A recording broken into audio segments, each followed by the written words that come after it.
to Quincast Hit the Spotlight. Hello, ladies. Hit the spotlight.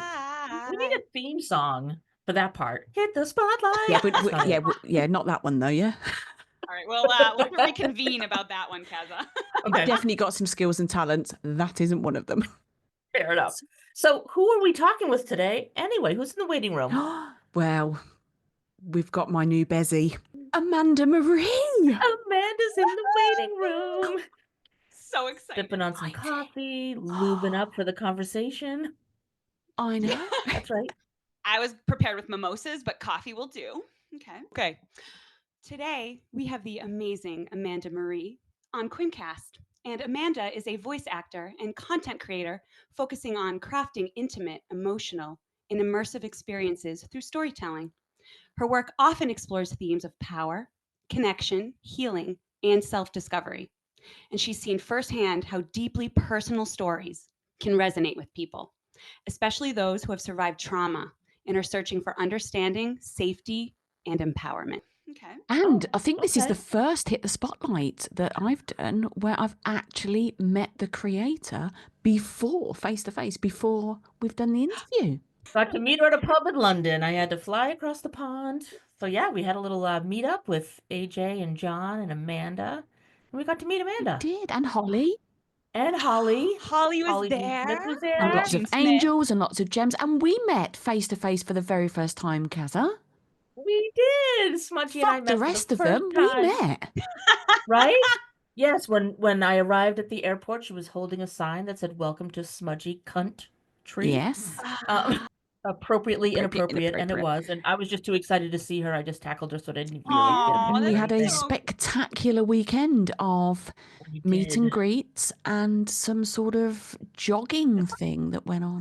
Wait a minute. It was the London Marathon. The London Marathon 2025. Yes, Smudgy ran the London fucking marathon. Fuck Oh yes. my God. I know. Oh my God. She, for those who don't know, she ran the marathon in honor of her dad who passed away from cancer. She wore a vest with so many names on there of people in her lives who have loved ones who have battled cancer.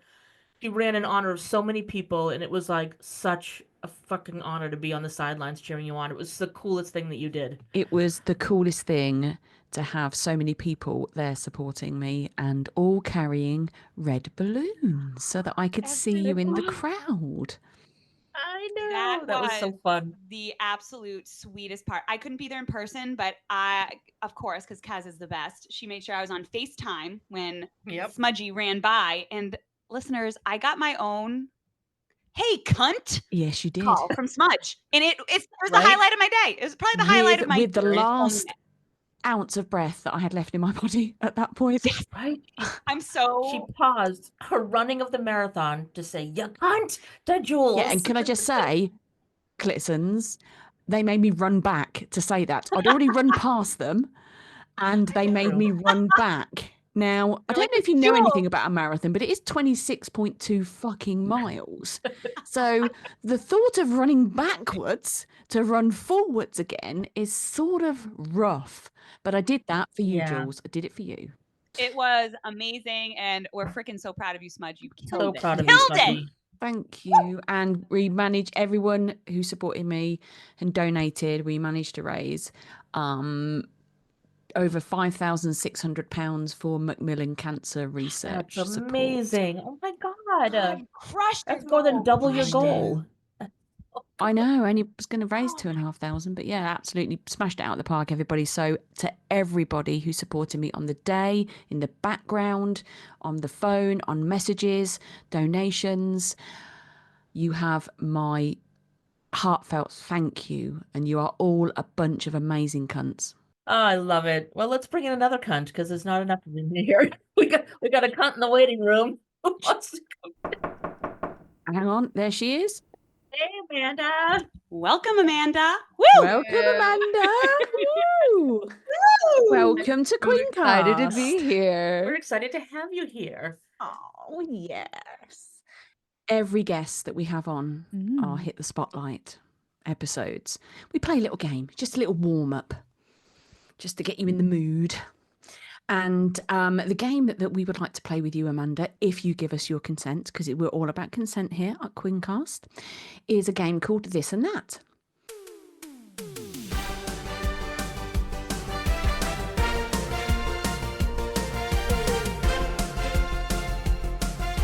So really, really simple. And we will give you 2 options and you choose which one is your favourite option. So this one or that one. Kaza, do you want to start? Please, I would love to. Okay, Amanda. This or that? Whispered secrets or loud, shameless declarations? Loud, shameless declarations. Oh, yeah. Love it. Love that. Um, No hesitation. No. All right. Slow teasing buildup or straight to the point? Slow teasing buildup. Yes. Knew it. Knew it. Me too. Do you guys take bets on my answers? Not yet. Sunrise over the mountains or sunset by the ocean? Sunset by the ocean. Aw, good choice. Soft whispers in your ear or rough hands on your waist? Probably rough hands on my waist. You are correct. Love that. Correct answer. All right. 5 for 5. Spontaneous road trip or a carefully planned getaway? Ooh. I'm very much both, but maybe if I'm not doing the planning, carefully planned getaway. If somebody else is Yeah. planning it for Yeah. me, I pick All that day one. long. Yeah. Yes. Love Yep. that. See, that surprises me because as a control freak myself, if it's going to be planned, it's going to be planned by me. Right. And that's what I'm used to. But if somebody's like, I've gone ahead and done all the planning, you just have to Yeah. show up. Yeah. Oh Bliss. God. Yeah. God, that's the best. Haven't Now- had it yet. I'll let you know. I'll let you know when I experience that for the first time. Because I would be grilling the person, like, where are we going? Did you call to make reservations?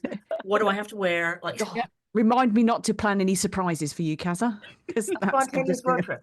it's your worst nightmare. Listeners, if you could see Kaz's face right now as Amanda said her option, Kaz's face was just trying really hard not to stress out about it. Terrified. I love you. I cannot imagine this. No one is going to do it as good as I do. Okay. It's true. I get that.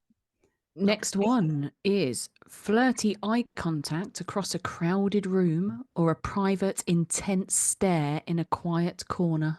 Flirty eye contact across the room, 100%.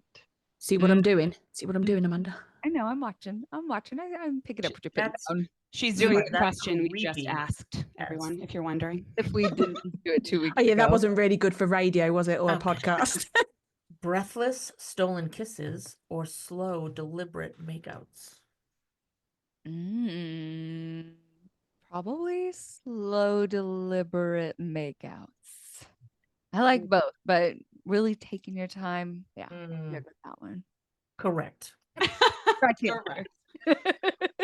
As I'm like sitting here twirling my hair at your answer. Amanda. All right. Sure. All right. Flirty banter or deep, soul-bearing conversations? Oh, maybe.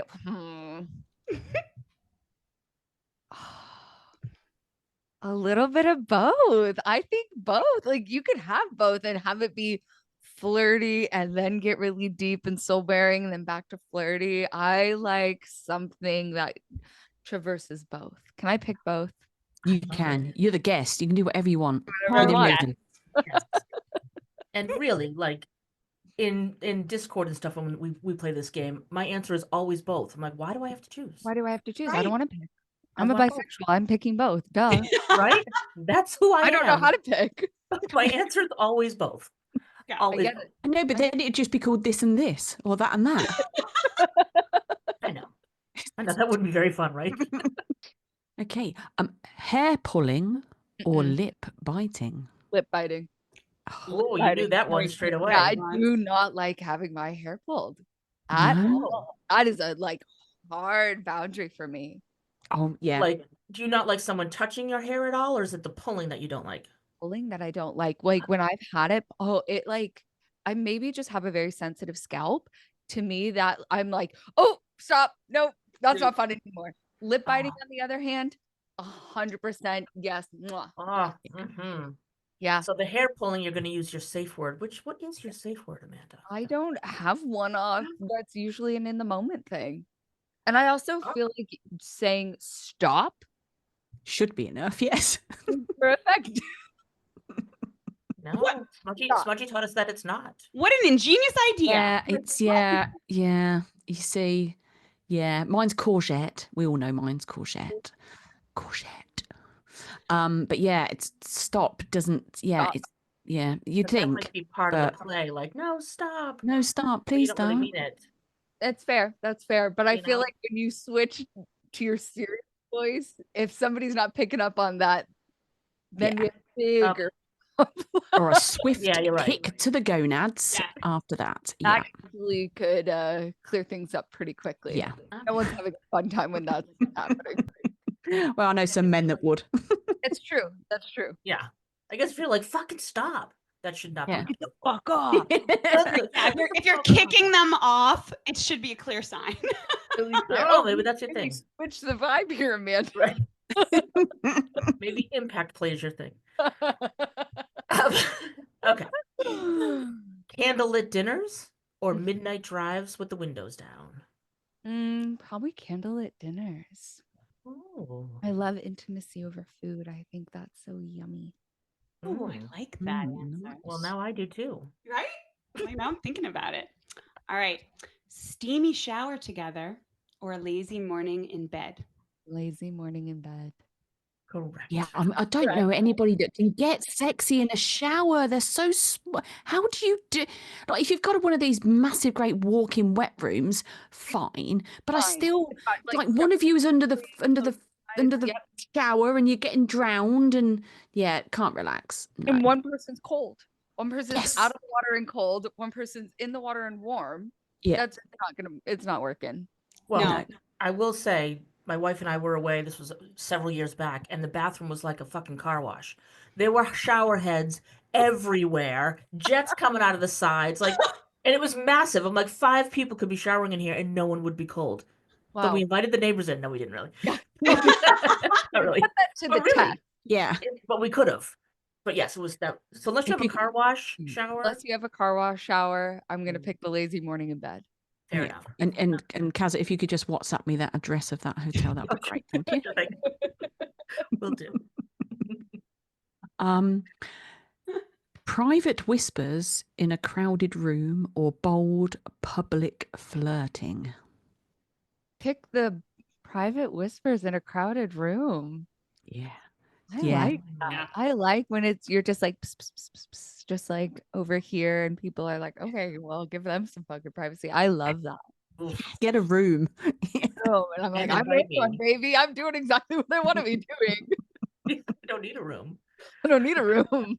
But there's something quite about, having those private whispers when nobody around knows what that person has just whispered in your ear. It's that whole they can't see what you're doing, like under a table type of thing. Oh yeah. Oh my God! Stop, Smudgy. Yes. Okay. I'm sorry, but I have to agree with this. I have to be super nerdy for a second because one of my favorite books ever is The Great Gatsby. And there's a line in The Great Gatsby where they talk about how intimate it is talking to somebody at a huge party. And it's one of my favorite things of all time, like how intimate it really is.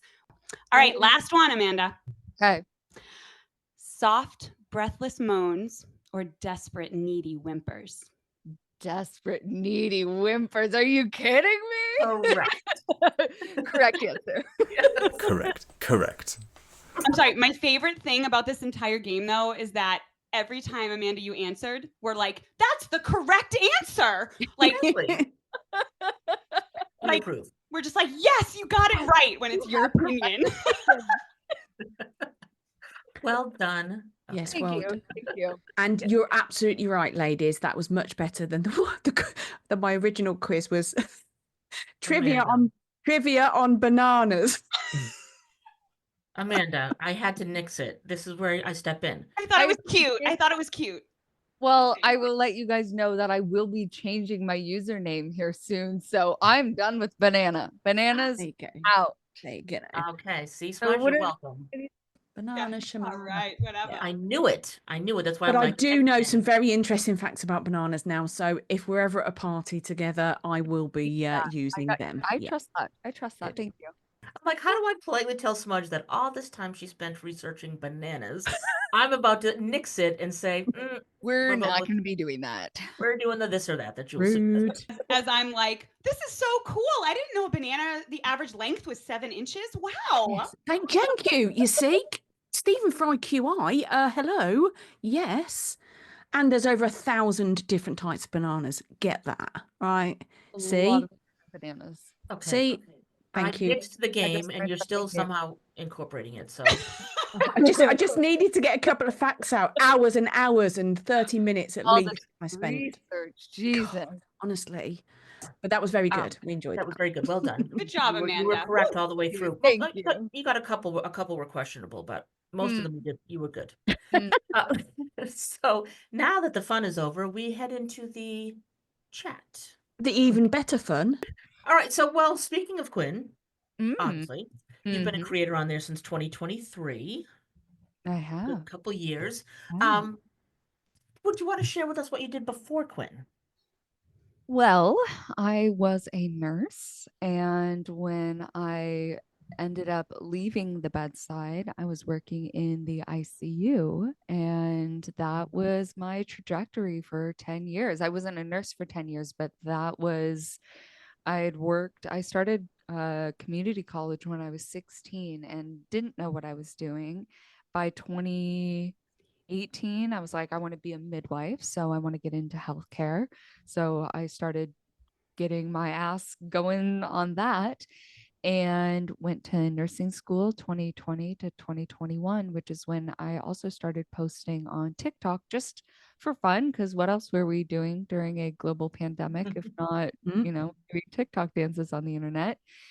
And so TikTok and content creation was just a fun, silly thing while I was in nursing school and then started my nursing career.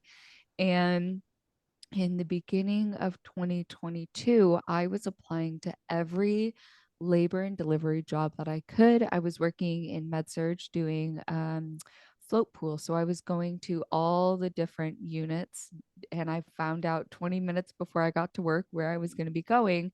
So it was very much a sink or swim nursing job for my first job out of nursing school, and it was amazing, and I picked things up very quickly. But I'm here to be a midwife. I want to be working in the field that's relevant to what I want to be doing.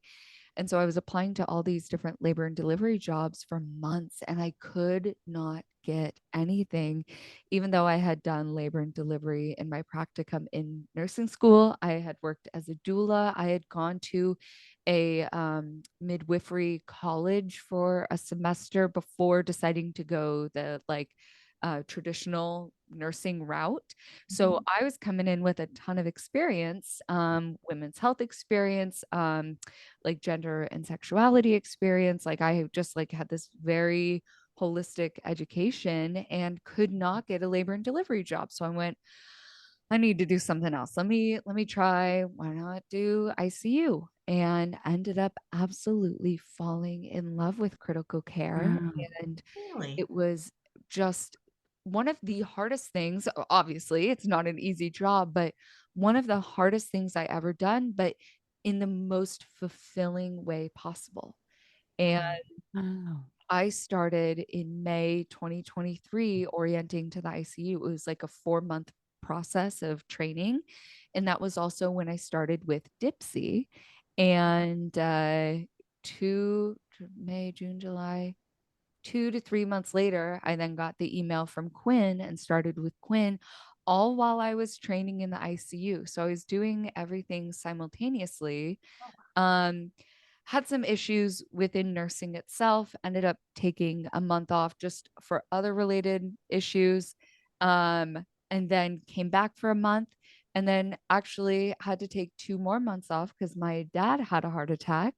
And so I took all of that ICU training that I had just gotten and was able to go and like be my parents' like live-in nurse and help my dad Wow. through a Wow. quadruple bypass and go home and do like home health nursing.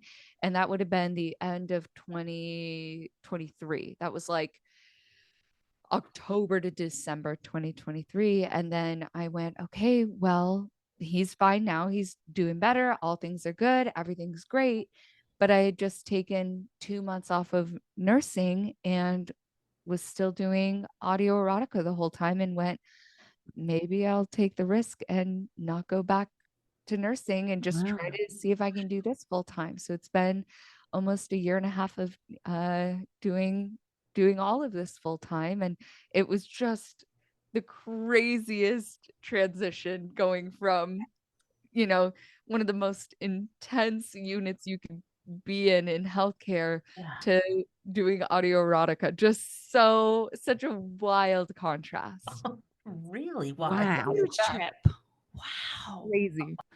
So when you started the Quinn journey then, so did you have any preconceptions of what you wanted to do and what you wanted to achieve, any goals, or was it just going to do it? Yes and no. No, in the sense where I was like, I have no idea what I'm doing. This, so many other Quinn creators come into it with a background in acting, in voice, in narration, in all these different things. And I was only coming into it with content creation as my background. And so I have been self-taught from day one. I do all of it. I write all of it. I do everything. And I've truly had to learn and teach myself from the beginning. So it was very much like, oh my God, what the what the hell am I doing? Yeah. But then me being me, I went into it with such a wide background of just my entire I was in school for like 10 years. I have 7 degrees. I have Wow. 7, 6, Whoa. 4 associates, 2 bachelors, sorry, 6 degrees.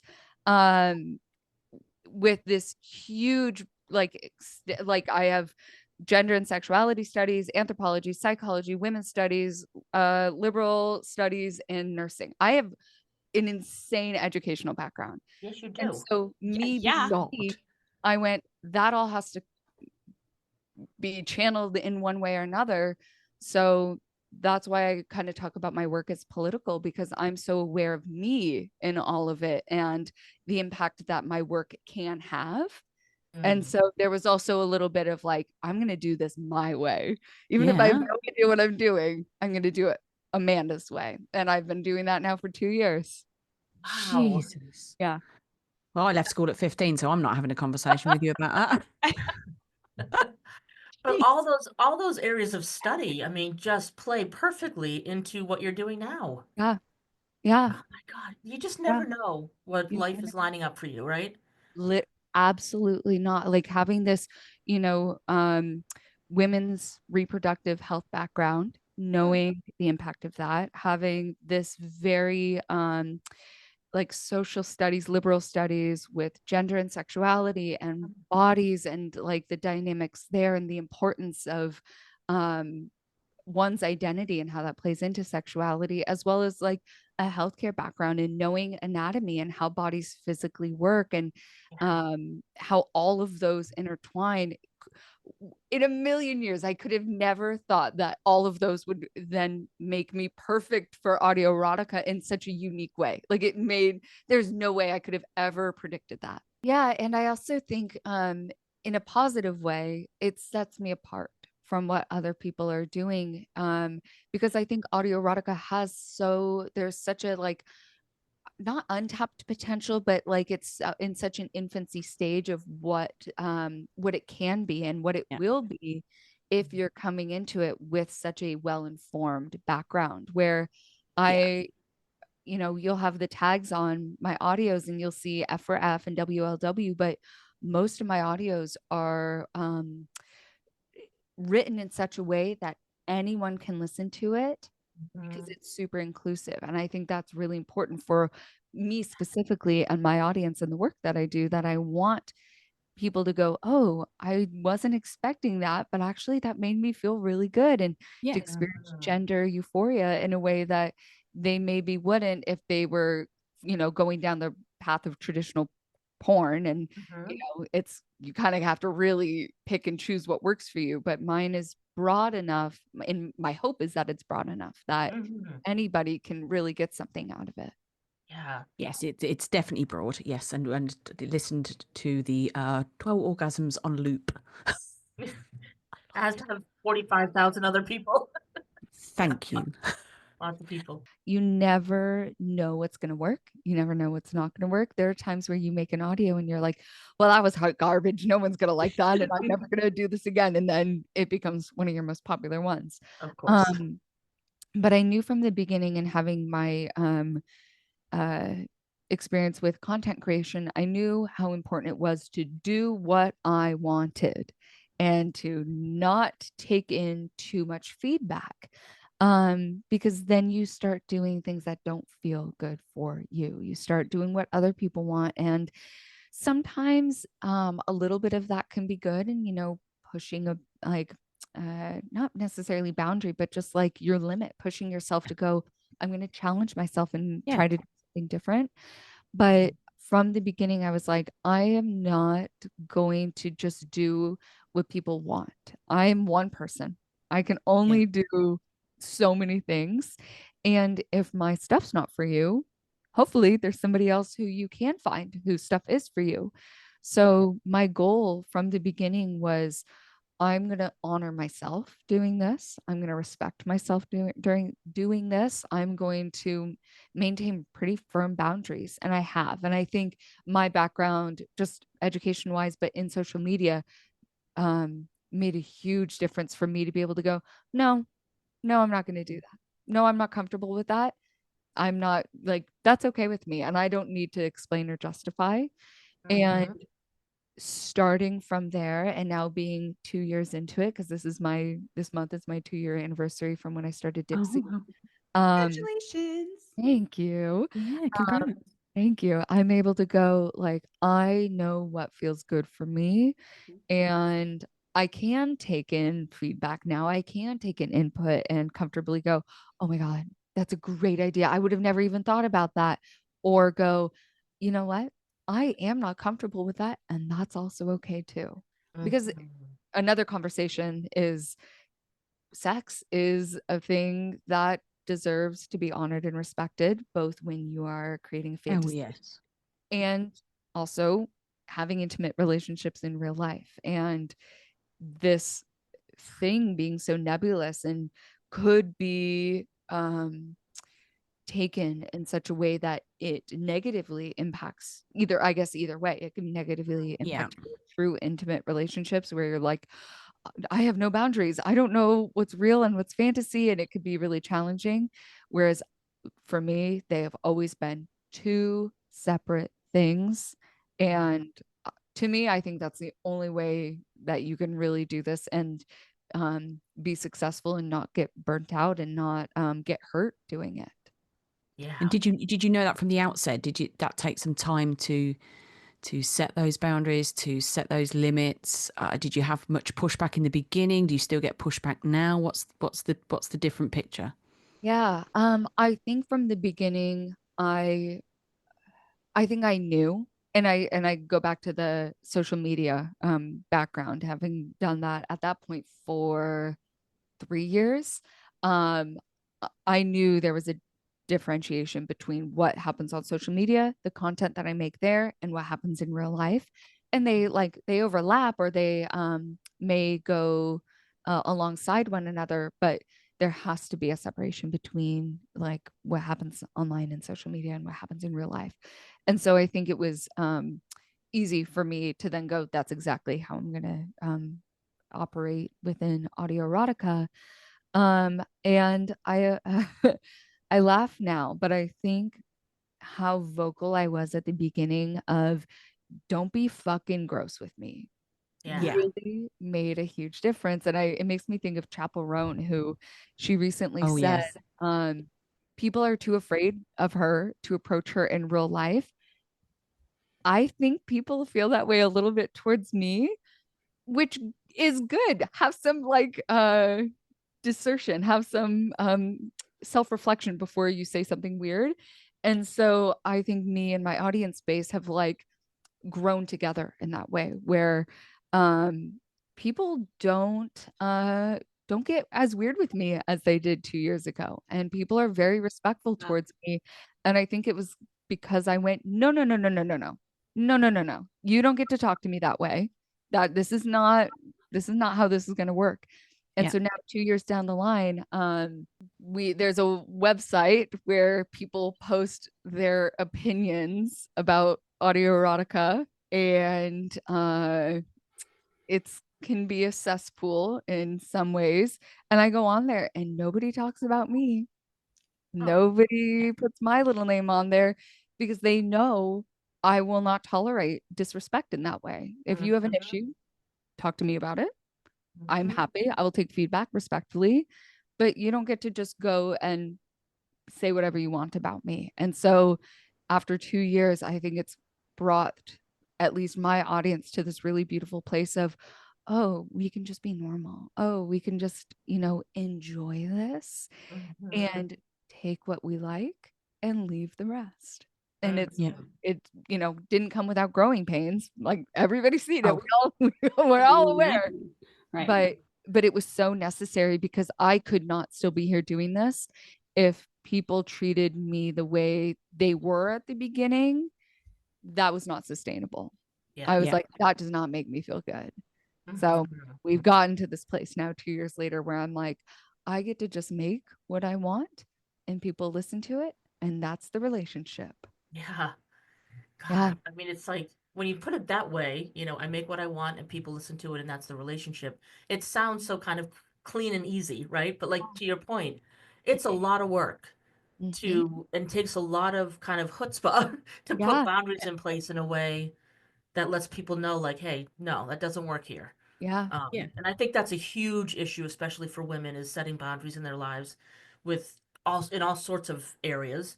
But certainly in this area where it's so intimate, so immersive, so slippery of a slope, that Yeah. they're even more important. And yeah, your boundaries are clear and it's fantastic. Yeah. Yeah. And because people have opinions. People have opinions, and when gone on unchecked, they think it's okay to just share those opinions freely without consequence. And I was like, no, there are consequences. There are consequences. I'm a real person over here. I understand there's a persona. I understand there's, two screens between us, but I am still a person, and your words have an impact. Let's be Yeah. really thoughtful about the words we use. If Yeah. I'm doing the same thing, I expect the same from you. Yeah. Yeah. I mean, we recently met for the very first time face to face in that there Londinium Yes, we town. did.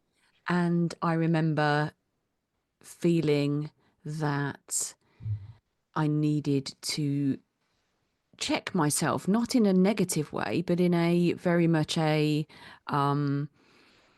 there's a difference between how we interact on Discord or whatever to how we interact in real life. But what it did make me do is it did make me think about how some of my comments are viewed and how they could be viewed when I'm face to face with that person and not making a funny, witty comment, well, hopefully witty, in a comment section or in Discord. It wasn't a negative at all, but because I'd watched your stuff, I'd watched your socials, I'd interacted with you, in a small amount.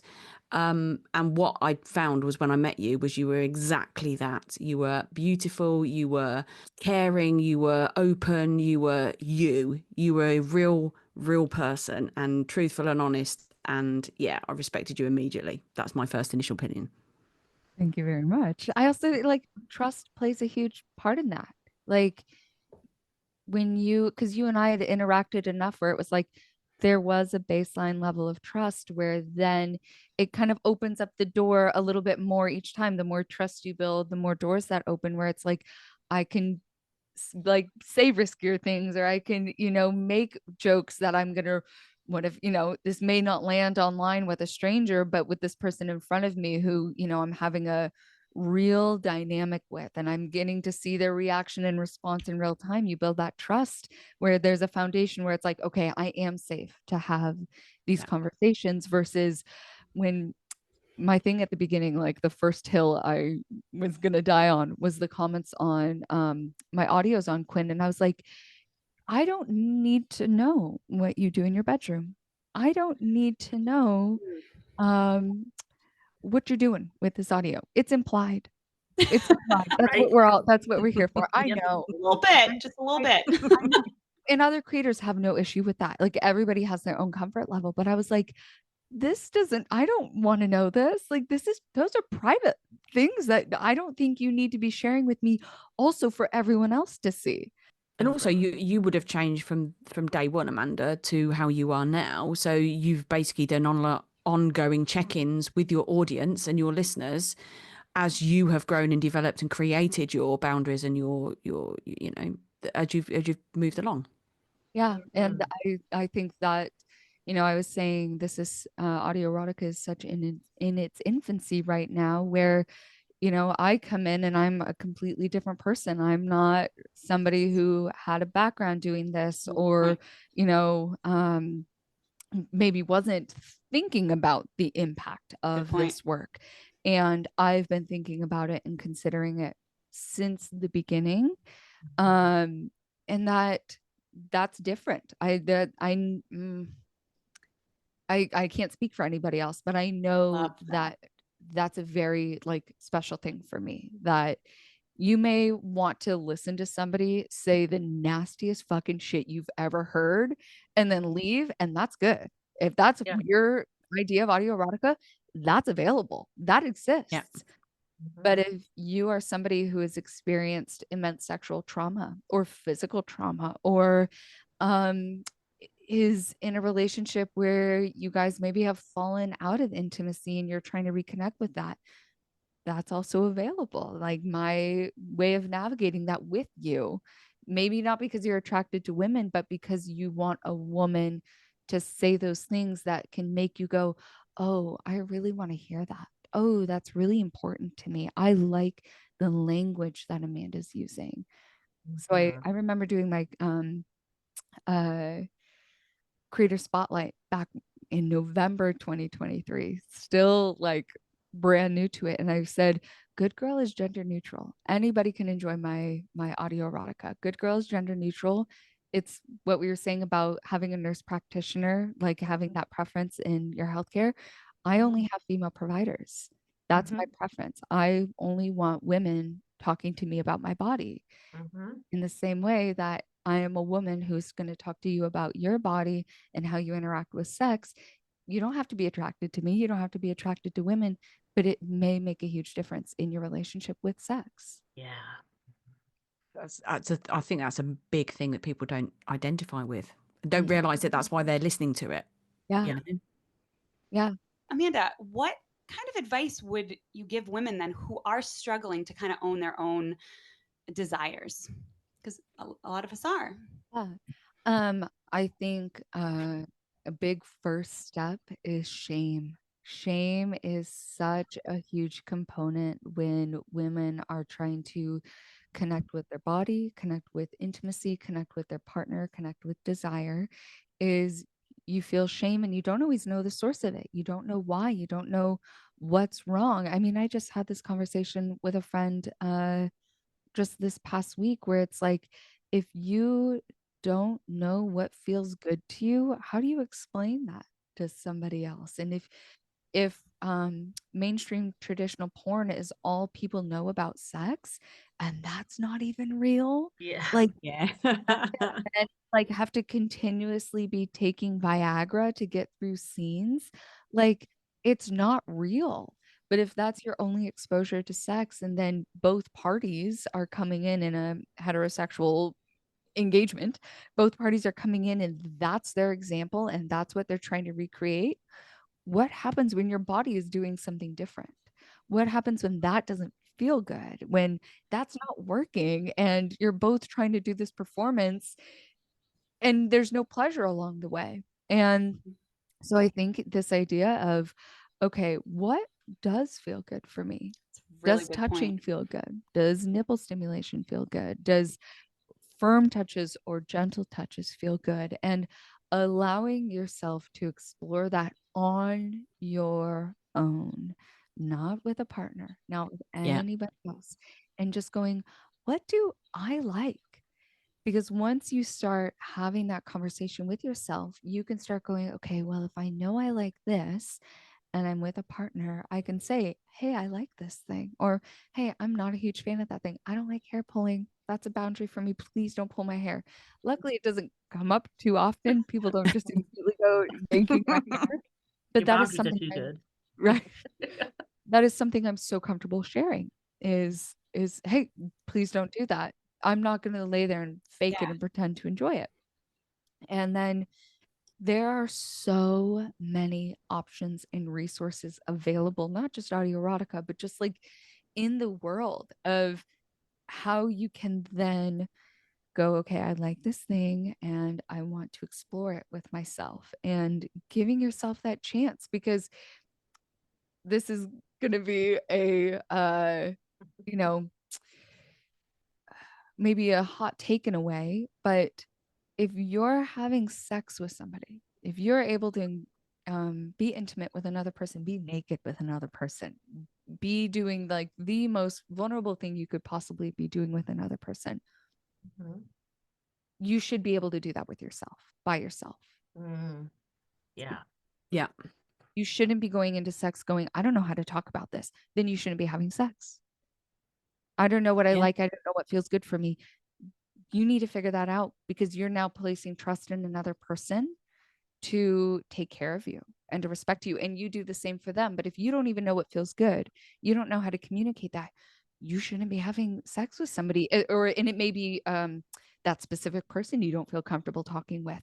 Yeah. There's a reason. If you're not comfortable talking with a specific person, hey, I don't like it when you do that, and they make you feel unsafe, you shouldn't be having sex with that person. You should be able to go into a intimate interaction going, I know what I like, I know what I don't like, and I know how to communicate that.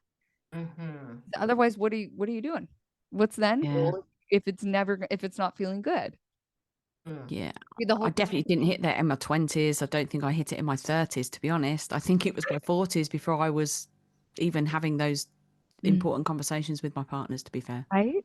Yeah, I didn't hit it until I discovered Quinn, which is Amanda, as you're talking about this, that's what this is making me think about is like self-discovery. Is I've talked to so many women since I joined Quinn, since I joined Discord, saying that they until they kind of were able to kind of discover themselves, like they didn't even know what they liked until they took a step back from trying to fulfill a partner's what they wanted, etc., and focused on what they like and discover things about themselves that they never knew about themselves, which I think is one of the biggest joys of Quinn and Absolutely. Dipsy and other It's platforms. so interesting. And so, that's definitely the ethos that goes into all of my audios is I'm like, I am modeling language for you guys. I Yes. like when you're listening to my audios, there is so much thought that goes into the words that I'm saying because I want you to be able to go, I never thought about saying that. Mm. I never thought that was even an option for me because it is. You shouldn't be having sex with somebody. Nobody should be going inside of you or you going inside of them if you don't know how to talk about it in the first place. You need to know how to talk about it.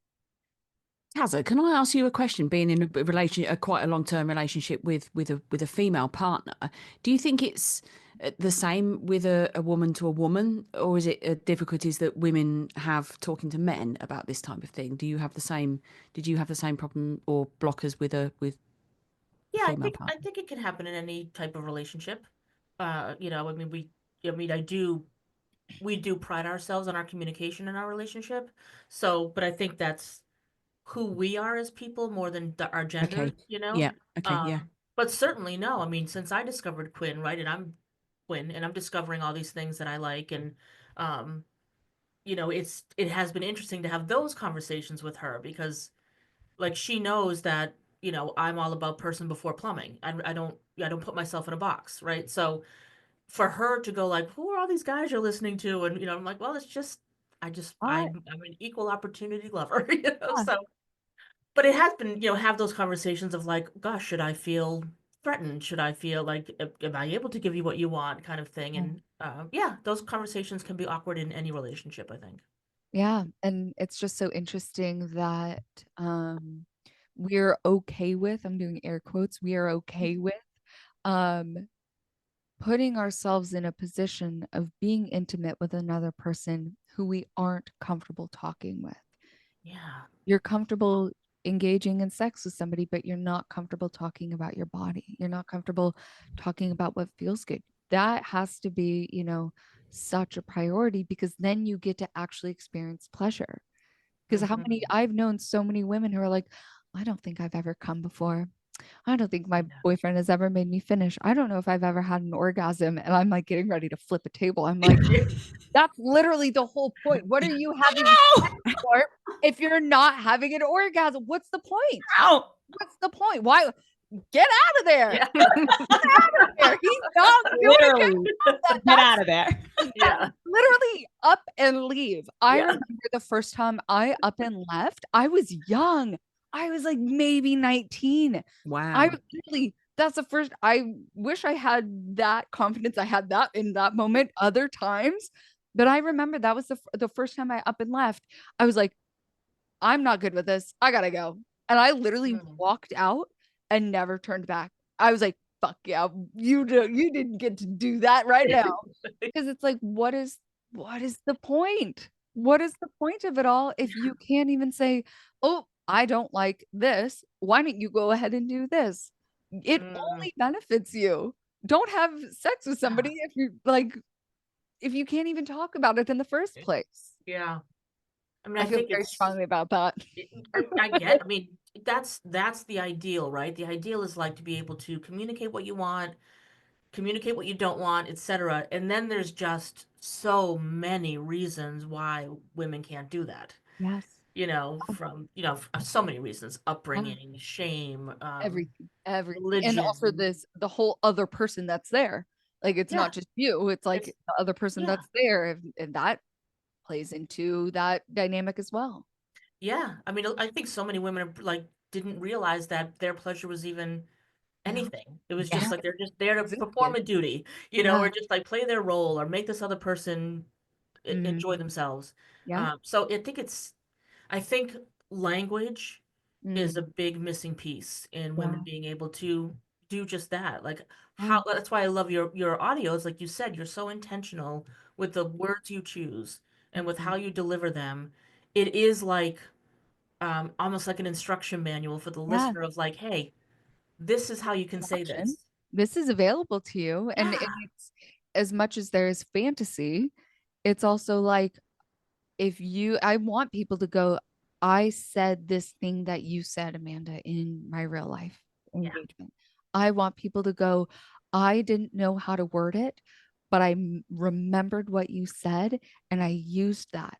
I would go, then my work here is done. Yep. My work here is done. Yeah. It is educational content as much as it's pleasure content, as much as it's inclusive content, as much as it's, explorational and all the things. Is at the end of the day, I want somebody to listen to my audio. You can just pick anyone, maybe not 12 orgasms, but pick anyone. That's my favorite. I know. Or maybe that one. Nearly 50,000 people's favorite. Yeah.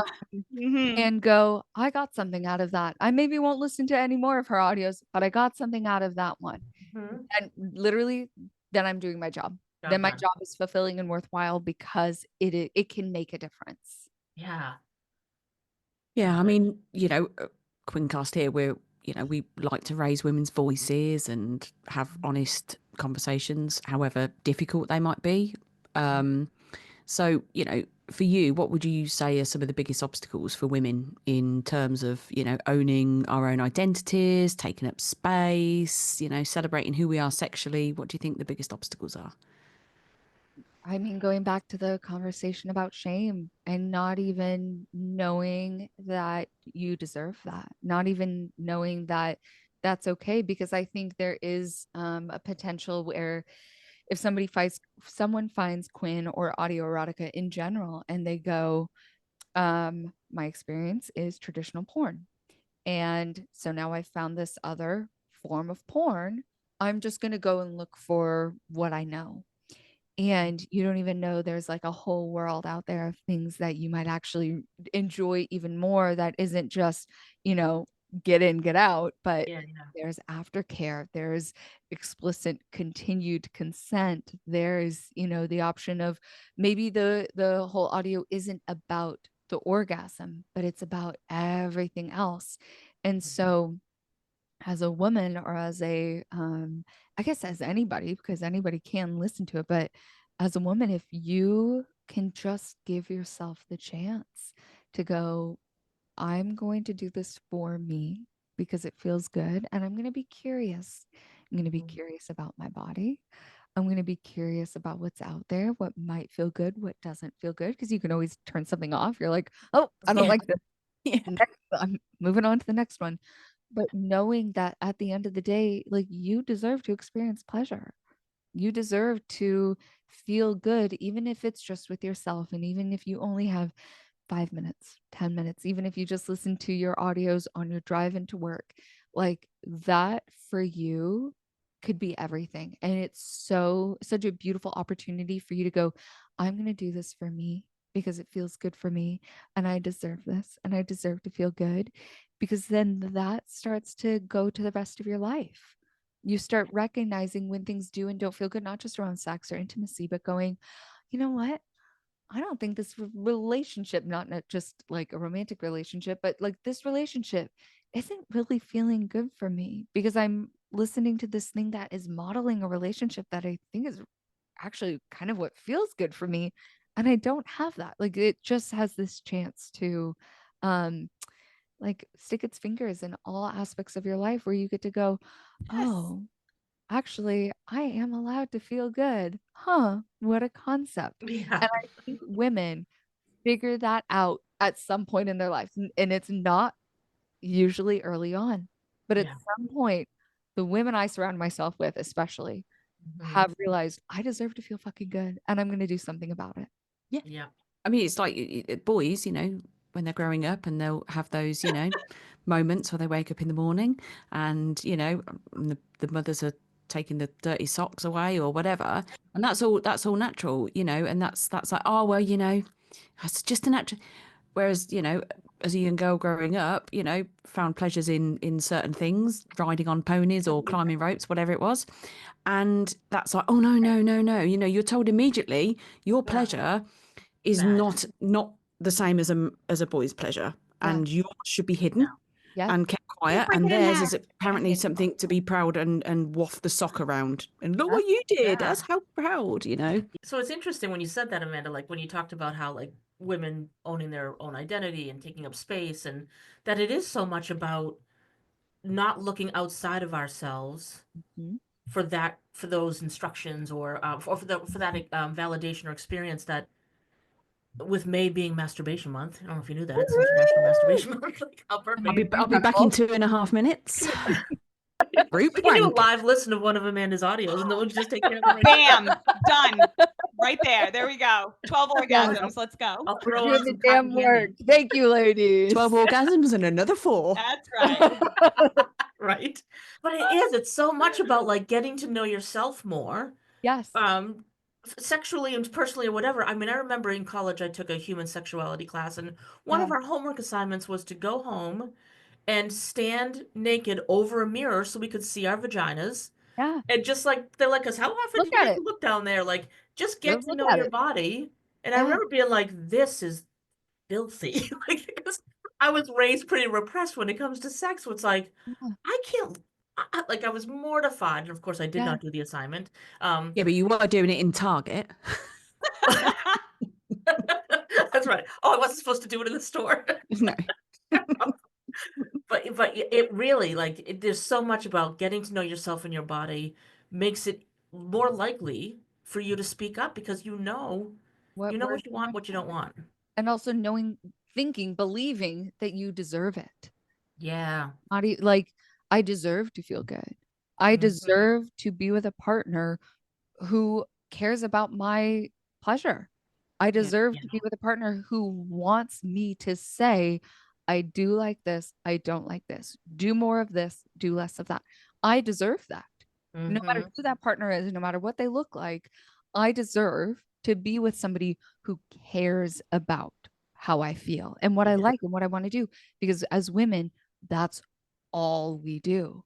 Yeah. Yeah. Put our needs aside to Mhm. care for others. And so when you are experiencing pleasure with another human being, no matter who that human being is, we're programmed to go, your pleasure, let me make you feel good. What feels good? Do you like this? Do you want to keep doing this? When do we turn that back and go, I need that in return? The Yeah. number of comments or just conversations, whether it's with us here or in Discord or online, or Quinn comments about people, the realization of I deserve this is unbelievable. Like that light goes off, which and you're just like, I haven't been thinking this the whole time. I deserve this. It's Yeah. an amazing thing to see the light go on for some people with that.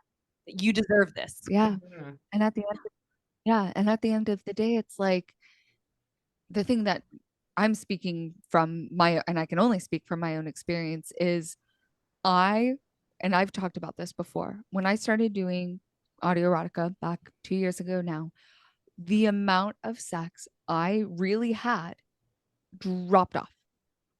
I've never had less sex since I started having sex in my life than in these last 2 years because I deserve better. I can give myself so much more Mhm. than tolerating anything less. Yeah. I don't have sex. Like it literally is almost non-existent in my life. It is so few and far between Mhm. that it's just like, I don't need that. I don't need to be doing that unless it is enthusiastic. Yeah. I can promise you in the last 2 years, the sex I've had is enthusiastic sex. Anything less than that, I don't want. Yeah. I'd rather leave. I'd rather go home and go to bed. Yeah. Yeah. I'd rather go home Bam. and masturbate and go to bed. Yep. That's that is who I am now. That is what I deserve now. I know that Love now. that Good. so much. Yeah. That's And phenomenally good. And yeah, I should be taught in schools. Just it should saying. be. And it's important to me to talk about it because I do differentiate real life and audio erotica, real life and social media, but also I want people to know that when they're listening to me, just like what you said, Smudge, that the person I was when we met was exactly who you expected. That's me. I am Mhm. like, I practice what I preach. That is Yeah. like, it's not me over here, doing the exact opposite of what I'm trying to achieve online. It's like that the work is my life. Yeah. Like it is Mhm. what I'm doing so that anybody can listen and go, I trust that Amanda is coming at this from a good place, from an ethically and morally sound place. And I can trust that, I'm getting good information. And how can you preach what you don't practice? Exactly. Mhm. But That's plenty of people that's do. not me. That's Other not people Amanda. do. That's not Yeah. me. No, I literally am like, no, you guys, like, why settle for anything less than everything you deserve? Yeah. Mhm. So I guess that's part of it too, is like women working on believing that they deserve more, 100%. because it's Yeah. like, because you will accept the love and the treatment that you believe you deserve. Yeah. So, but that's a tough thing, right? If Yeah. like we've talked about this before on the podcast, that like if your friends are complaining about their relationship or they're, bitching about their partner, and the question is like, well, have you talked to them about it? Well, no. And I'm like, well, then you're talking to the wrong person. Yeah. Like, so They can't read your mind. yeah, Stop like go fucking talk moaning to them. about it. Yeah. You're not Yeah, moaning for a like, good go talk reason. to them Talk about to it. them. 'Cause- Yeah. Exactly. And if you talk to them and you still not getting yours, then Then moan. Yeah. Then you have an entitlement to moan. But if you're not telling your partner what it is you want and how you want it, Yeah. how can you expect to get it? you can't complain that you're not getting it. And then you can't also hold them accountable for something that they're not even aware of. How do they know? How do That's they know? that's You're it. I mean, mad, but you're also not doing anything about that is a huge pet peeve of mine. Like I yeah, do not do well with people complaining about something that they have full control over. I'm like, you're welcome. I will talk to you about it.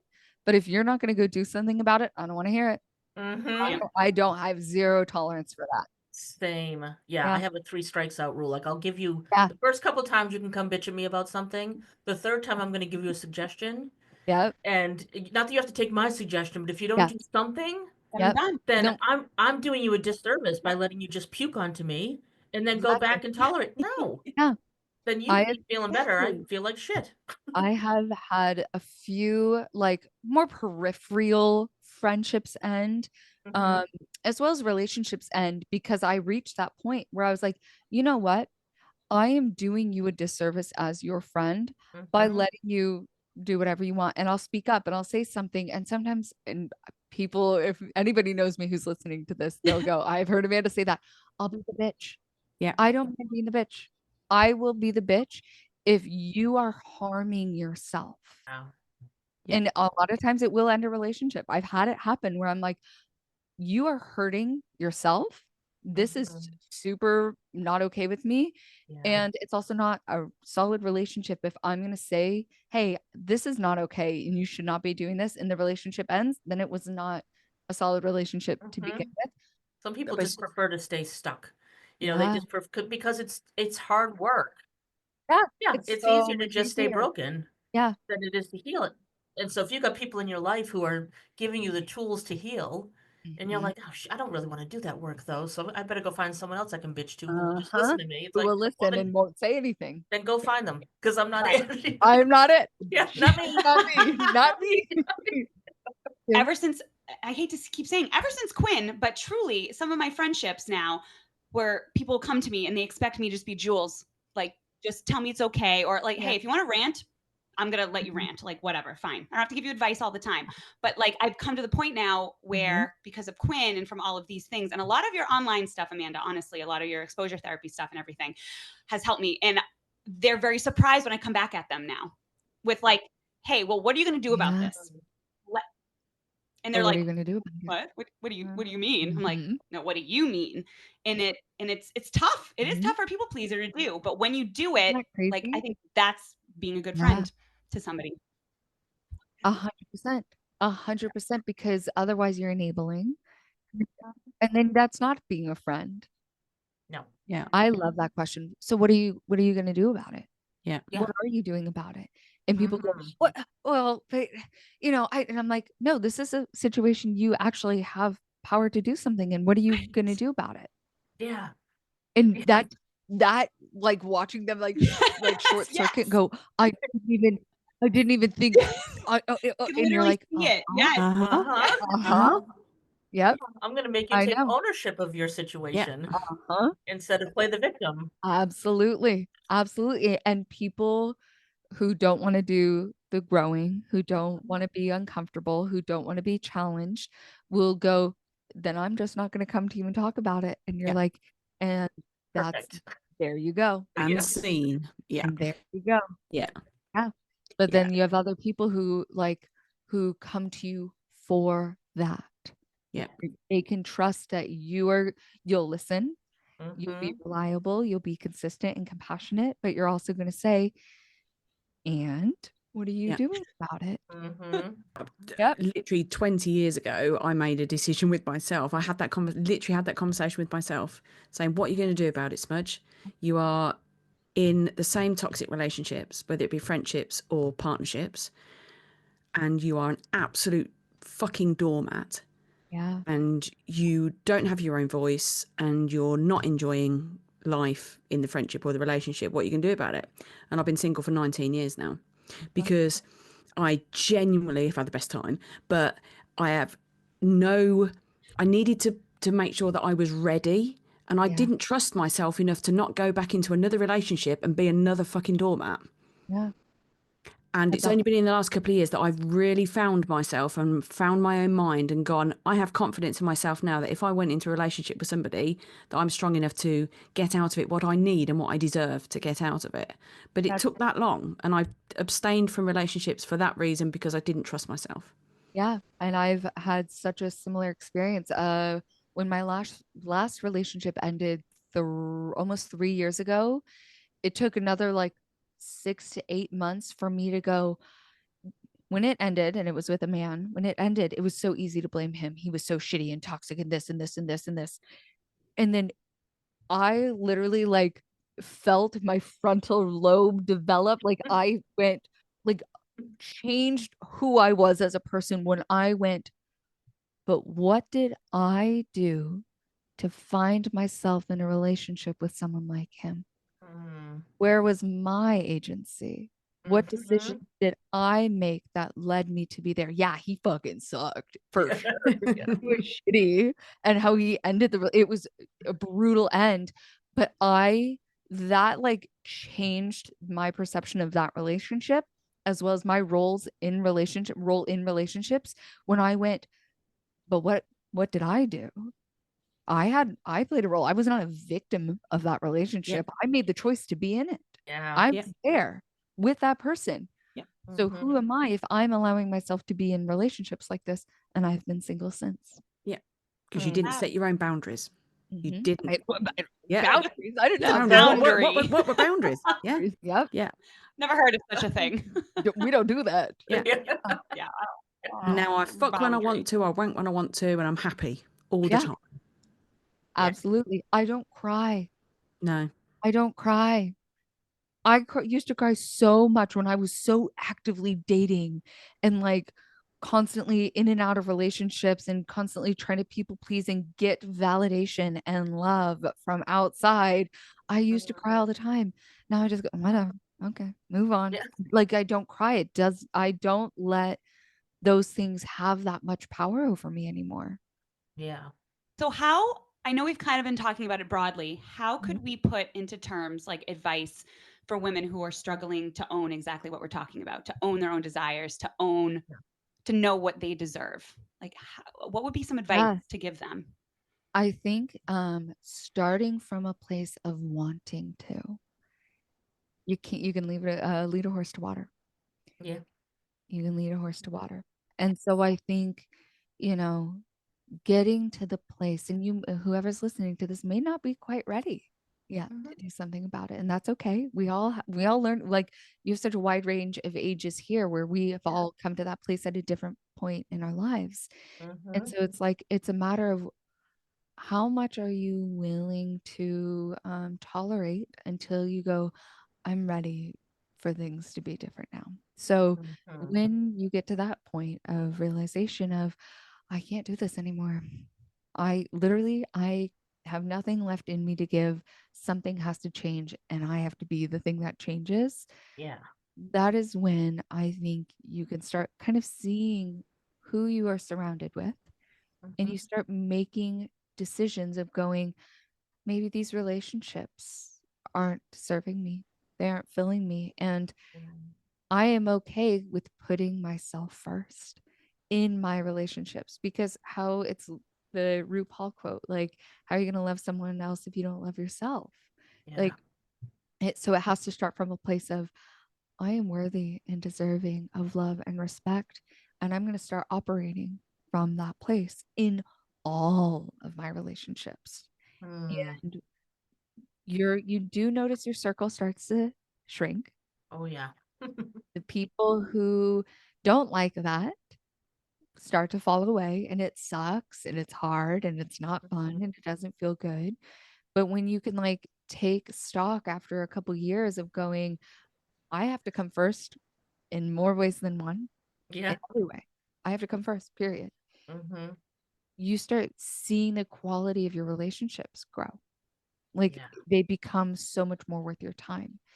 And so when you can put yourself first in pleasure, in respect, in dignity, in honor, in all the things where you're like, I'm going to operate as this person. Yes. I'm going to go into all of my relationships as this person. Everything gets better. Literally, there is no way to do that and for things to get worse, because you start to go, I'd rather have nothing and know that I have myself, versus going, I have nothing and I'm alone and I'm empty and nobody's here to love me and give me attention and this and this and this. And you go to find that outside of you. You have to find it inside of you. that Mhm. can only come from within you. I am alone all the time. All the time. And I used to hate that when I was like 23, I think was the first time I lived by myself. And I cried all the time. I was so lonely. Oh my God. Get out of my house. Let me be alone. I literally like, please, I just don't need to constantly be getting outside like energy. I'm like, Mhm. I am so happy on my own. And so, putting yourself first and then learning to be comfortable by yourself and in loneliness and in solitude and just doing what you want. Yeah. I am And the first thing might be finding out what it is you want. I know what it is you want. know? Like, do anything. I'm not going to put any like asterisk at the end of that. Do whatever you want. Yep. I don't care. I don't care if it's Yes. toxic. I don't care. Like, do whatever you want. As long as you want it, make the mistake, make the bad choice, make the bad Yeah. decisions. You're supposed to. You need to. Yeah. You cannot figure out who you Right. are if you don't do also all the bad things too. Make those Mhm. mistakes. Fuck up Ooh, friendships. Be a bitch. Like yes. talk Mhm. back. Ooh, Like I love that. do the things you're Wow. not supposed to do and start to figure out like where your world is. Because you can do all Yeah. the right things, all the good things, all the people pleasing things, all the everything to make everybody happy all the time. Ugh, barf. Like figure out the bad stuff too. You have to do Yeah. it all. You literally have to do it all. Yeah. You You just can't just lose only do the yourself. good things. Yeah, Yeah. you'll lose yourself in doing Yeah. everything for everyone else. And I Yeah. think it's also important that if you feel like your life isn't what you want it to be, and you know that it's your responsibility to make it so, Mhm. but you're not doing it, then Mhm. it's worth getting curious as to why. How are you benefiting from staying stuck? Yeah. Because you're benefiting, otherwise Yeah. you would make a change. So Yeah. something about the change feels it's like as human beings, I think the pain has to get greater than the fear Yes. for a change to happen. 100%. You know, Yeah. so people stay and fear just rides for a long time, Yeah. you Bam. But it's know? like, at what point do you ask yourself, like, God, is this fucking worth it? Yeah. Do I want this? What True. what am I choosing? Because whatever Yes. you're not changing, you're choosing. Because they're the things that make you most comfortable, aren't they? You're comfortable Yeah. in fear. You're comfortable in You're toxicity. complacent. And that was literally to bring this so full circle. That was the choice I made when I left nursing. I went, Yeah. I can't tolerate this anymore.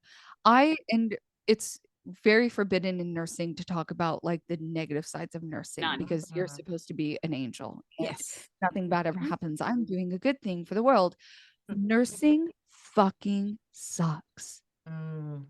It takes everything out of you because you have to go in for 12 hours and put a smile on your face and a song in your heart and go, yeah, what do you need?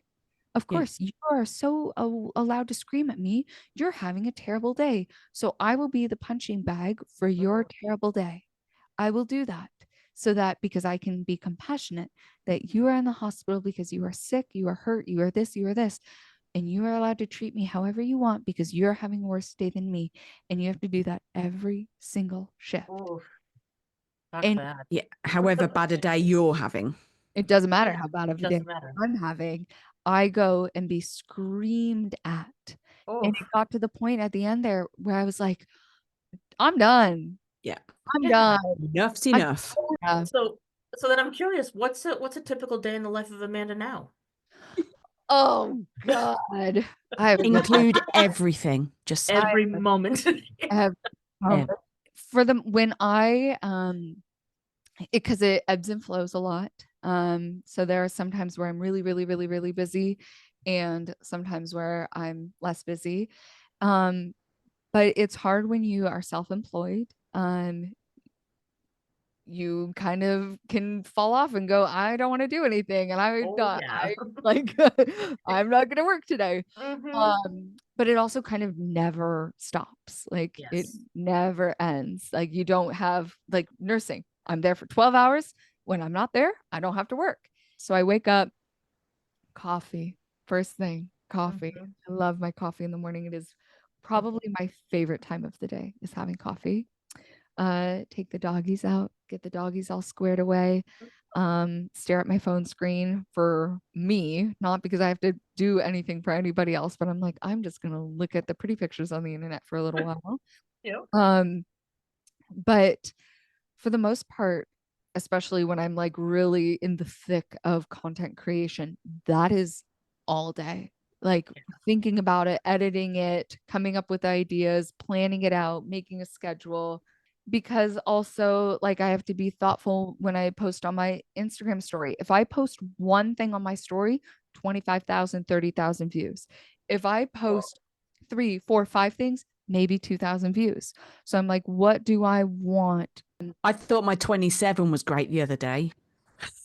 Very proud of you. Are you 27. 27,000 or 27? No, just 27. No Oh, zeros 27. after it. Just 27. 27. I was about to be like, a Quincast story got like 120 the other day. Amazing. Practically viral. Yeah. Yeah. Your post yesterday, I mean, I probably was responsible for at least 16,500 of those views.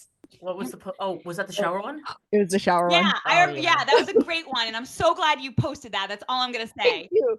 That guy with your bangs, Amanda, I would be careful about what you say. And then posting his picture and his full name. How did they do this? I So love it. good. I'm sorry. Why?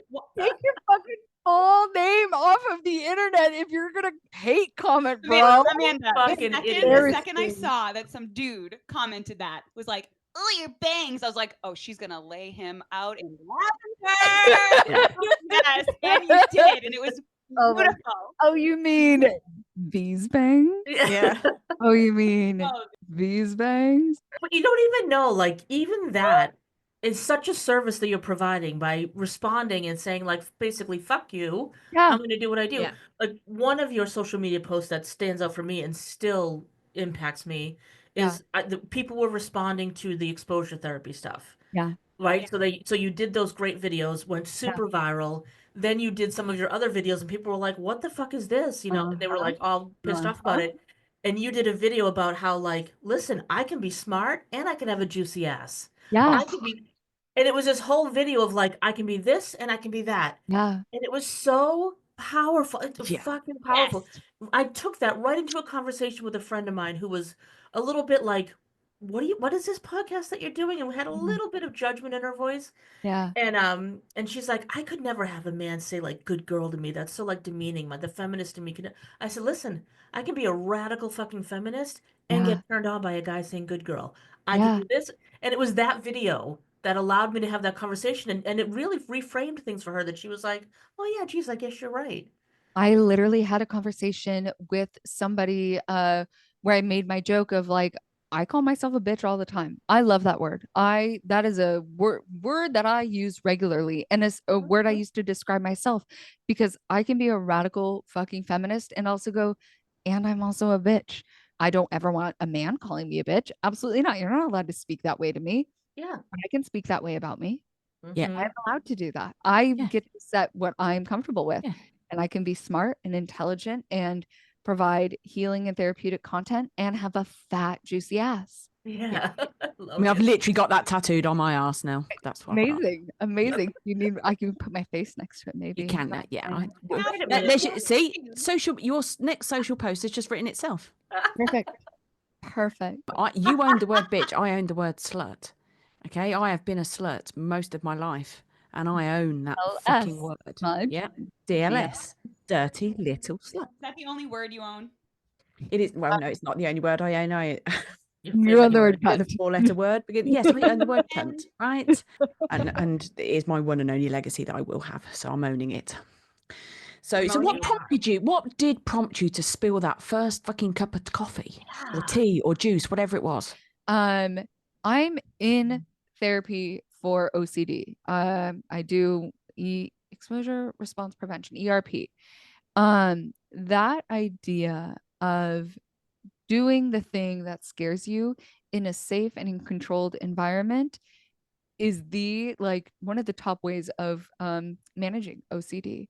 And so for me, it was like something I had overcome years ago. So to me, it's not a big deal anymore. But I was like, I know when I made this video the first time, it resonated with people. And the first time I made it, somebody's like, okay, well, it's just water. Like, what if it's something else? And I took a glass of orange juice and spilled it on a rug. And I was like, or I just clean up the freaking orange juice. Like, it's really not that serious. And that terrifies people to be like, Oh my God. oh my God, oh my God, oh my God.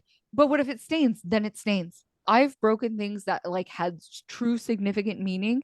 And I like let myself have that moment of, okay, that was important to me. And then I go, it was just a thing. Yeah. It was just a thing. So to me, I was like, the water on the ground is such a controlled thing of, I can just do this. Yeah. And nothing bad is going to happen. And that light bulb that went off for like 10 million people. Yeah. It was like crazy. Wow. I know. I mean, and it really does resonate with so many people, me included. I mean, growing up, my dad was great with this, but if we like spilled milk on the carpet, he would get like flashbacks and be like, growing up, if I spilled milk, you're in trouble. But if my dad spilled milk, it was good for the carpet. Yeah. So like if somebody spilled something growing up, he would immediately be like, oh shit, growing up. Yeah. So when I saw yours, I was like, oh my God, I wish my dad could have seen your videos because it would have been exactly what he needed. Yeah. Absolutely. And I think when people see me and they go, that's the damn water spilling girl, they know something's coming. The bitch is back. Yeah, fuck. I'll tell you guys, because whenever this comes out, I will probably have changed my username. But the username that I've picked for myself is Amanda Talks Back. Oh my God. And I love it. Think round of applause. doing like that.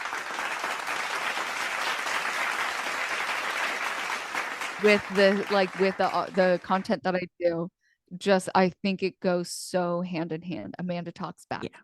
Stop. That's so perfect. Yep. I love that. It took a year to come up with that. It took a year. That is such a good username. I mean, it just Yes. fits every part of your life. Amanda Talks Back. That's so good. Oh, everybody that's so thinks good. my name is Marie because they read Banana Marie. So I get called Marie. I'm like, no, my name's fucking Amanda. Amanda Talks Back. Oh, that's so good. Oh, I love get it wrong that. now, bitch. I love that. You know what? When you're Amanda Talks Back, that fucking douche that commented on your bangs would think twice. Let me just say. Literally. Yeah, baby, right? I would fucking have some discernment before I make a comment if somebody's name is Amanda Talks Back. Yes. Just a question. Mm. Were you confident growing up? What sort of environment did you grow up in to create the human you are now? Very much so. My mom is this way. My mom is a very loud and outspoken person. Her and I are both Aries. Her birthday's 5 days before mine. She is a take shit from no one person. And I've definitely taken that. I don't think she'll listen to this. I've taken that and definitely broken the cycle because she has her own trauma that I think led her to be less like kind. I think it's she operates from this confident place of like, no one can hurt me, no one's allowed to hurt me if I speak first, if I'm this, like I have a hard outer shell. So I think she struggles with like the empathy bit of knowing when to turn it off, knowing when to sit back and listen, knowing when to like bring kindness in. But with that being said, she is very much a powerhouse woman. And I'm an eldest daughter. And so I just like took all of that. And I grew up doing competitive cheer and competitive dance, which I think gave me a ton of confidence to go and perform in front of thousands of people. And I am really happy with the person I am and the life that I have. And I've been this way and gotten here as a result. And so it never made sense for me to be anything but confident. And the thing that I tell people when they ask me, I get asked that question pretty often. Have you always been confident? How are you so confident? Is I can only be me.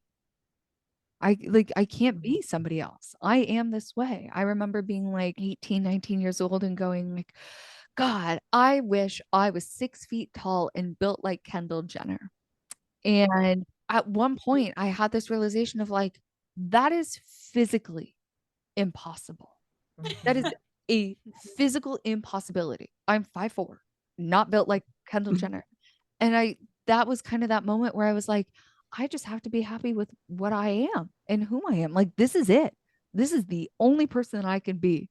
So I can either choose to be confident and choose to be happy with that, or I can spend every day of the rest of my life hating it. So I made the choice. I went, I just have to be happy with what I've got, and I'm going to be. Wow. Yeah, that's yeah. Like, Yeah. what other incredible. choice is there? At such a young Hating? age. Hating yourself? Ugh. Boring. Yeah. I mean, Spend yeah. time with somebody who hates themselves. Did you guys in America have school reports, where they write Report like cards? at the end of, report cards where they write at the end of every year how you've done in each Yeah. class and what type of person you are and your personality? Yeah. Yeah. Mine always says she needs to calm down. She needs to concentrate. She needs to not try and be the class clown. That's what it said. And that's what it said all my life. Yeah. Mm. You had no You other know? choice. That was who you were. Like, there was no Yeah. other option for you to be anybody but that. But then to get a message that who you are is wrong. Yeah. Like, Yeah. Yeah. Yeah, smudge. Same. Mine would always say it's too rambunctious. It's tries too hard to be funny or have a good time, and you're like, oh my god, I have to just sit there like God this my forbid. whole life. yeah. While boys can be boys. Boys Yeah, will be boys will be boys. boys. Yeah. Yeah. But we have to be quiet. And We Mhm. need to be very demure, very cutesy. Oh, yes. not Oh, with yes. that was never an option for me. So to me, it's like what I had just said about, like, have you spent time with somebody who hates themselves? Like, I know that is a sensitive subject, but also what you're not changing, you're choosing. Oh. Yeah. Like, it's Mhm. so difficult to spend time with people who just are like, I hate this. I wish this. I wish this. I could change this. Like, God, this, God. And you're just like, are you ever happy? Yeah. Are you ever Yeah. happy? They're Yeah. just Don't. like energy vampires. Yeah. Oh God. Yeah. They just they suck your energy dry when when you're I'll notice it when I start to become aware of the conversation. I'll sit Yeah. back and go, oh, okay. Like, I have to push myself to stay engaged. So you're doing audio erotica and you said you've been, had less sex in the last few years. Yeah. So dating wise, Yeah. I would imagine that there's is it become more difficult? Yes. I think it's become more difficult for a few different reasons. My standards are now exponentially higher. Sorry, everyone. I don't have the patience or tolerance for shit that doesn't feel good anymore. And I went on 2 dates. And I always say, I'm unfortunately tragically bisexual, even though I love being bisexual. Men exhaust me. Sexuality is not a choice. And both of those dates that I went on was exactly what I just said, where I sat there and I sat back and I, like, in my head looked at my wrist and I was like, these are billable fucking hours. I am being a therapist right now. Oh, I am not enjoying this. And being able to realize that on the date instead of going, I'm going to get this man to love me and I'm Yeah. going to do it at whatever cost. And as long as I'm getting attention, that's all that matters. So it's made it harder in the sense that I'm not finding relationships. If that's a measure of dating, then I'm not, Well, yeah. in a relationship. But it's also like, as I was saying, I don't cry. Like, I'm not over here like crying about men. Tucking into a tub of ice cream or Exactly. And dating women in Portland is a even bigger struggle. I'm not in environments, as somebody who now works from home mostly, I'm not in environments to meet people. I also don't really want to. So I talk about dating men and I'm more comfortable talking about that than I am talking about dating women because I try to keep some things to myself, have some privacy. But in dating in general, I just am like, when something good comes along, I'll make time for it. Otherwise, if you're not adding to my life, you're taking away. Yeah. In these 2 years where I've dated less, had less sex, and really reshaped my relationship with dating and also with men specifically, my female friendships, my female relationships are like the most glorious part of my life. That is the thing I put after myself. That is the thing I put the most amount of care and tending to is my female relationships. Because at the end of the day, that is all I need. That is all I need is my friends, the women in my life. Those are the people that I give the most amount of time and energy to. Yeah. And so it's like if dating is taking away from that, then I'm doing a disservice to relationships that are a huge priority to me. And so I'm like, I have a different hierarchy. Dating is, not the most important thing to me. Seriously, the last date I went on, I met this guy online. It was like 2 years ago, and he was 45 from this town so I drove an hour to go meet him for a coffee, and it turned out he was a 22-year-old lad from India. So I was totally catfished. And I was like, he walked over to the table and he went, "Hi, I'm Michael." And I went, "No, you're not." And he went, "Yeah, I am." And I showed him the picture. I went, "No, you're not." And he went, "Yeah, I am." I was like, "Right, drive an hour home then." I'm very proud of you for not, doing the whole like take this coffee in the face. Very proud of you for that. Yeah, I didn't think about. Yeah, he looked very Just a young and restraint. vulnerable. He looked like he'd cry. He looked like he was going to cry because I was walking out on him. Yeah, I wonder. Just throw a sugar cube at him. Yeah. There you go. That's all he can Get take. out is of a sugar here, cube. dude. Yeah, I mean, 22, he's not going to be very litigious. I would have thrown the coffee. I would have. Yeah, what's he gonna do? Fight you? Yeah, what are you gonna I know. do? See, I should have like got the old Amanda bitch in me and gone, "Yeah, What here you go." What are you doing? Yeah, who the Yeah, what are you gonna do? Report me? Oh, The this same way that happened. I am with people online, that's exactly how I am with men and dating. Yeah. Oh, yeah. Same. Literally, God, I could write a book with my like Hinge conversations and just being like, the responses I give are exactly how I handle conversations. Yeah. Like Please it do. is exactly the same. It is Yeah. a concentric circle of, yep, Amanda does not tolerate nonsense. I'm like, I will Yeah. often ask, does that usually work for you? Yes. Oh God, I've said the same thing. Has that ever worked for That you? is such a good I question. love Women that. are worried about getting murdered. Yeah. Yes. Let's have some self-awareness of maybe not every woman wants to just meet up. Thank you. Yeah. Yeah. Chance that they get murdered. Yeah. Well, they don't want to meet up and they just go, "Oh, you look like you'll be a right good fuck." And I'm like, Yeah. "Well, yes, thank you for pointing that out. But True. Correct deduction. yes, thank you for that But I'm compliment. also But funny also, too. fuck off." Point there. I'm also a Point wonderful there. person. Yeah. Thank you. The good fuck is just one of my qualities. Yeah, Okay. that's only a piece of the puzzle. Not even on my CV yet. Yeah. Unfortunately, it's on mine. Yeah, it needs Good to job, be. baby. Well, we always like to ask this question of everyone because it's interesting to hear the different takes on it. How would you define sexual freedom? I think it's a very simple answer. It should be a simple answer. Mm-hmm. The ability to choose to have sex or to not have sex, to choose the type of sex you want to have or the type of sex you don't want to have, whenever you want, however much you want, at like with anybody that you want. I think a beautiful thing of autoerotica is the exploration of things you maybe don't get to do, haven't done Mhm. before, didn't even know existed. Yes. Yeah, autoerotica and Quinn being, an educational tool, even if Oh God, other yes. people aren't coming at it from that mindset, the sexual freedom to go, oh, I really like that. And I didn't think I was going to like that. Yeah. And then seek that out, Yeah. I think is a really beautiful thing. Mm-hmm. If I Yeah. wasn't on a podcast and I was using my mic, I would drop the mic after that one. For all the things we talked about, sex is supposed to be fun. Hell to the yes. Sex is supposed to be hot.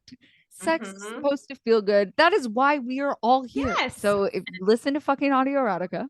I was just gonna say it is so true what you said. The autoerotica, man, it's like no matter, like you said, no matter how you come to it, you're going to get so much more out of it. Careful.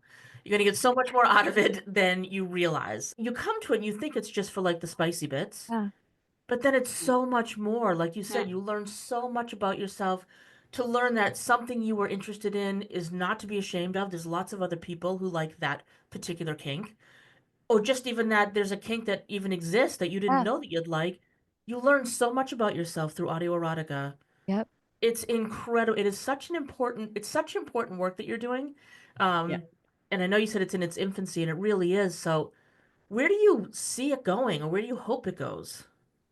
I think the conversation that I started having back in February is very much at the forefront of my mind right now. Of it's so important that everybody who is involved in audio erotica is thinking about, what are we doing? We all have a responsibility to be really thoughtful about what it is we're doing, especially with something so intimate as sex. And I think we all of us who are involved in this, as the creators and the listeners and the platform, everybody like has a duty to give it time and to give it care. And you can make the spiciest, hottest, kinkiest audio erotica that the world has ever heard, but it should still be done with care and respect and dignity. Because I think because it's such in its infancy, that we have the power to develop this tool that is so beneficial, that like can have such a foothold in like the sexual wellness industry. The more people think about it and talk about it and go, where is this going? What are we doing with it? How is this impacting people's real lives? Yeah. Only helps differentiate it from mainstream porn. And I'm not saying that's, in any way what it is. I think enough people are doing it now that it's getting that care and attention that it deserves to be this really beautiful thing. Because in the same vein of sexual freedom is the ability to choose like how you want to approach sex. If you don't want to think about the ethics behind it, you don't have to. That you don't have to do that. It's your choice as a creator or listener to go, I don't want to be thinking about the wider conversations around sex and women and pleasure and blah blah blah blah blah. But I think so long as there are enough people who are doing that, it will shape it to be a thing that gives you that freedom to choose, that you can go and listen to something really quick and hot and steamy, or you can go, I'm going to find something specifically for me as a woman who's had 4 vaginal births and experienced trauma to my anatomy. And I want something out there that is for me and gives me the chance to reconnect. Both things should exist in this world. And so I think the future is widening what is available and who it is for. Yeah. Yeah. Yeah. I mean, my life is just full of empowered women now. Yeah. I wouldn't have met any of you guys No. without this. We wouldn't have this podcast without audio erotica. No. Yeah. It's so beautiful to have these platforms that exist and that are full of such amazing people. Like, how lucky is it that it exists, that so many amazing people have found each other? I am such good friends with so many of the creators. I love them. They are dear friends. We talk regularly. What a blessing that I have such fucking cool coworkers. Right. That's so cool. I was gonna say, just to have like the deep, meaningful friendships like you're talking about, like it's a different level of friendship. I don't know if you found with meeting the creators, just a couple years ago, with us meeting each other, 8 or 9 months ago, it's a level of friendship. Like you come into it from such a more authentic place because you're connecting over something that's so intimate. Yeah. That there's no facade, there's no masking. Like, That's here I am. exactly what I was going to say, which, is both like full circle and a very meta example of what this work can do for you. Not, yeah, you can get off. Great, wonderful. That's one of the things you get out of it. Yeah. But it also is changing the dynamics of like the way you're relating to other women in an intimate space. So it's Yeah. like these relationships are the example of the types of relationships you can have when you are providing so much care and effort and like allowing room for intimacy in such a way. So it's like these relationships that we are forming then set the example of the relationships you have in the rest of your life. And sparking off the conversations Yeah. that you never had before. Simple.